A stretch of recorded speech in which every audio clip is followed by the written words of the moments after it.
కొంతమంది ఇదే బాధ ఎప్పుడు, ఏమండి మా బంధువులందరూ మమ్మల్ని శపిస్తారు, నువ్వు అలా అయిపోతావు ఇలా అయిపోతావు, మట్టి కొట్టుకుపోతావు అన్నారండి. నిన్నే నిద్ర పట్టట్లేదండి. నిద్ర పట్టకపోవడానికి ఏముందమ్మా, వాళ్ళ దగ్గర అంతకన్నా గొప్ప మాటలు ఏం ఆశిస్తావు నువ్వు?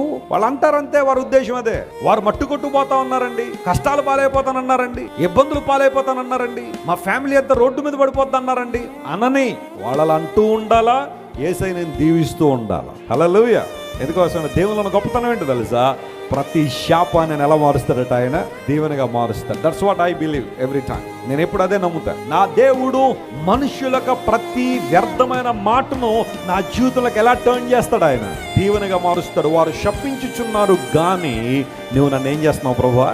దీవిస్తున్నావు. ఈ మాట రాసి పెట్టుకోండి. ఎక్కడైనా మీ ఇంట్లో కాగితం మీద రాసి అతికించుకుని గోడ మీద. మనుషులు దూషణ మాటలు పలుకుతారు, శపిస్తారు. నీ అభివృద్ధిని నోచుకోలేని వాళ్ళు, లేదా నీ యొక్క పురోగవృద్ధిని జీర్ణించుకోలేని వారు నీ గురించి ఎన్నైనా మాట్లాడతారు. వాళ్ళు అలా మాట్లాడటంలో పెద్ద ఆశ్చర్యం ఏమీ లేదు. సోషల్ మీడియాలో కావచ్చు, లేకపోతే యూట్యూబ్లో ఇలాంటివన్నీ చూస్తూ ఉంటే యేసు ప్రభువుని గురించి, దేవుని బిడ్డల గురించి, దేవుని సేవకుల గురించి ఇష్టానుసారం మాట్లాడే వాళ్ళు చాలా మంది ఉన్నారు. అవన్నీ అప్పుడప్పుడు నేను చూసినప్పుడు అనిపిస్తుంది, వాళ్ళకి అంతకుమించి ఏం వస్తుందా, అంతకుమించి ఏం మాట్లాడగలరని. వాళ్ళకి ఇంతవరకు ఏదేదో నేర్చుకున్నా ఉన్నారు, అంతకుమించి ఏమి నేర్చుకున్నారని. సభ్యతా సంస్కారం నేర్చుకోలేని వాళ్ళు ప్రపంచాన్ని ఉద్ధరిస్తారు అనిపిస్తూ ఉంటుంది. దేవుని నమ్ముకున్న బిడ్డల మాటలు ఎలా ఉంటాయి చెప్పండి? ప్రభువుని అంగీకరించిన వారి సంస్కారం ఎలా ఉంటుంది? వారు మాట్లాడే విధానం ఎంత బాగుంటుంది. కానీ కొంతమంది నోరు ఉంది కదా అని చెప్పి ఇష్టానుసారం మాట్లాడుతుంటే అనిపిస్తూ ఉంటుంది, వాళ్ళ నుండి అంతకుమించి గొప్ప మాటలు ఏమి ఎక్స్పెక్ట్ చేయగలం. నీ హృదయం చేదుగా ఉంటే నీ మాటలు కూడా ఎలా ఉంటాయి? చేదుగానే ఉంటాయి.